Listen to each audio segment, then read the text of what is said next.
मिल गया शिवराज के लूट का पक्का सबूत। खुल गई एमपी में बीजेपी के भ्रष्टाचार की पोल। बड़े चैनल की रिपोर्ट से हुआ बड़ा खुलासा। सच देख बीजेपी की नींद हराम। काम एक लेकिन खर्च अनेक। सामने आई बीजेपी विधायकों के घोटालों की पूरी कहानी। शिवराज कैसे बन गया लूट राज, देखिए जनता का होश उड़ाने वाली रिपोर्ट। मध्य प्रदेश की महाभ्रष्ट शिवराज सरकार जिस प्रकार से अपने आखिरी दिनों में दोनों हाथों से जमकर जनता का पैसा लूट रही है, जिस प्रकार से बीजेपी के मंत्री विधायक सरकारी योजनाओं में भ्रष्टाचार कर रहे हैं, एक एक कर उसकी परतें खुलने लगी हैं। ताजा मामला बीजेपी विधायकों द्वारा अपनी विधायक निधि में घोटाले का मामला सामने आया है। जब आप मध्य प्रदेश के रायसेन जिले की सांची विधानसभा सीट पर पहुंचेंगे तो आपको यहां ऐसे यात्री प्रतीक्षालय जगह जगह देखने को मिलेंगे। ये यात्री प्रतीक्षालय सांची के विधायक और मध्य प्रदेश के स्वास्थ्य मंत्री डॉक्टर प्रभुराम चौधरी ने अपनी विधायक निधि से बनवाए। एक प्रतीक्षालय बनवाने में कितना खर्च हुआ है?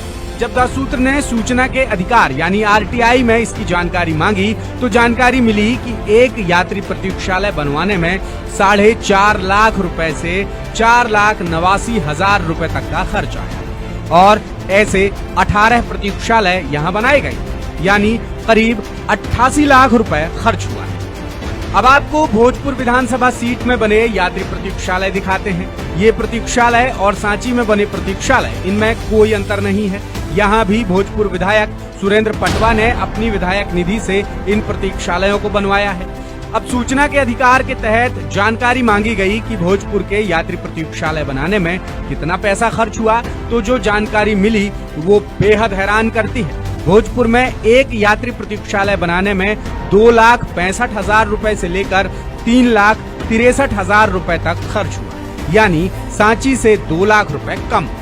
भोजपुर में ऐसे 179 प्रतीक्षालय बने हैं, यानी कुल पैसा खर्च हुआ करीब 6 करोड़ रुपए और ये 5 साल के अंतराल में बने हैं।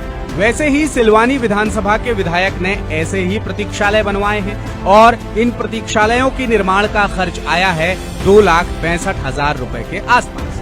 अब सवाल ये उठता है कि एक जिले में 3 विधानसभा सीटें हैं, तीनों विधायकों ने अपनी निधि से प्रतीक्षालय बनवाए, लेकिन पैसा अलग अलग क्यों खर्च हुआ? रिपोर्ट्स की माने तो प्रदेश के कई सत्ताधारी विधायकों ने अपने फंड से अपने क्षेत्र में एक ही प्रकार, आकार और गुणवत्ता का यात्री प्रतीक्षालय का निर्माण कार्य करवाया है, लेकिन सभी के ऊपर खर्च रुपयों में भारी अंतर पाया गया है, जो खुलेआम सरकारी योजना में भ्रष्टाचार का पक्का सबूत है।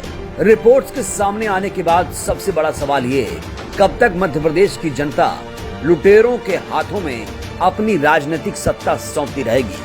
कब तक मध्य प्रदेश को भाजपाई भ्रष्टासुर की कैद में रहने दिया जाएगा?